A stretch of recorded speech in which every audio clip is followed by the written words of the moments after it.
राज्यात मुख्यमंत्री उपमुख्यमंत्री राज्याचा दौरा सुरू केलेला आहे। निवडणूक ज्या नगरपालिका लागल्या त्या निमित्तानं सध्या प्रचार सभा सगळ्या ठिकाणी दिसून येत आहेत। प्रत्येक जिल्ह्यात देखील पालकमंत्री आपापल्या जिल्ह्यात आता या प्रचार सभांना संबोधित करताय आणि सध्या ते मतदारांशी संवाद साधताय। आपल्याबरोबर आता आहेत अहिल्यानगरचे पालकमंत्री राधाकृष्ण विखे पाटील।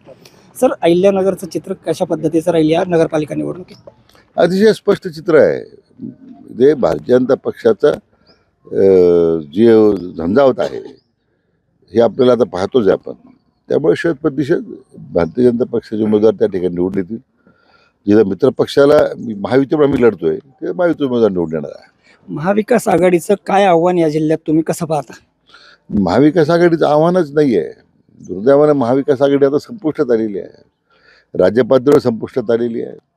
जिल्ह्यामध्ये नामोनिशाण मिटलेलं आहे। त्यांचे नेते असतील, काँग्रेसचे नेते जे ते महाविकास आघाडीचे जिल्ह्याचे नेते होते ते आज त्यांनी त्या पक्षाचं चिन्ह घ्यायला तयार नाही आहेत। यावरूनच त्याचं स्पष्ट दिसतंय की मला वाटतं महाविकास आघाडी याचं अपयश आहेच, परंतु ती आघाडी जिल्ह्याच्या दृष्टीने अहिल्यानगरच्या दृष्टीने संपुष्टात आलेली आहे। काल मुख्यमंत्री असतील उपमुख्यमंत्री यांच्याही अहिल्यानगर जिल्ह्यात सभा झाल्या। पुढील काळात 30 तारखेपर्यंत अजून कोणकोणते मोठे नेते या जिल्ह्यात सहभाग घेणार आहेत?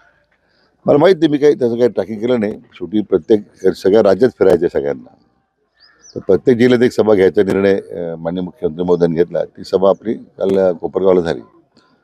आता मग एकनाथ शिंदे साहेबांचे काही ठिकाणी लोक उभे आहेत, माननीय अजितदादांचे काही ठिकाणी नगराध्यक्ष उमेदवार उभे आहेत, ते सभा घेत राहतील। शेवटचा प्रश्न, निवडणुका सुरू होण्यापूर्वी एक सुकाणू समिती निर्माण करून जिल्ह्यात महायुती एकत्रितपणे लढणार अशी प्रयत्न तुम्ही करण्यात आले होते, मात्र काही ठिकाणी त्यात अपयश आलंय।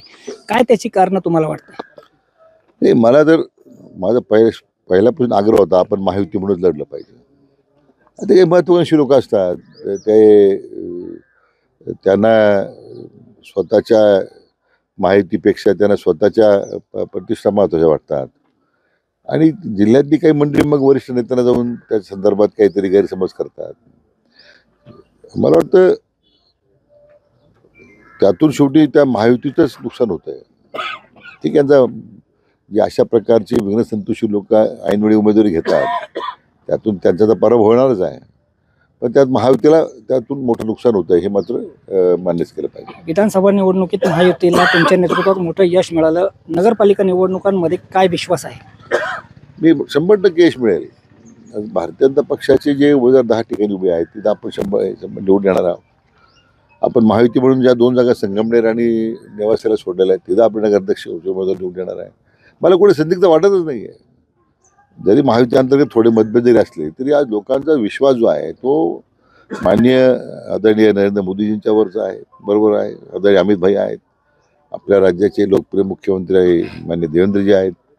लोकांना हे माहीत झालं की ही मंडळी उद्याचा राज्याच्या विकासाकरता किंवा राज्याच्या विकासाला पुढे नेलं म्हणजे आपोआप जिल्ह्यातसुद्धा त्यांनी पुढे जाणार आहे, हा लोकांना विश्वास आहे।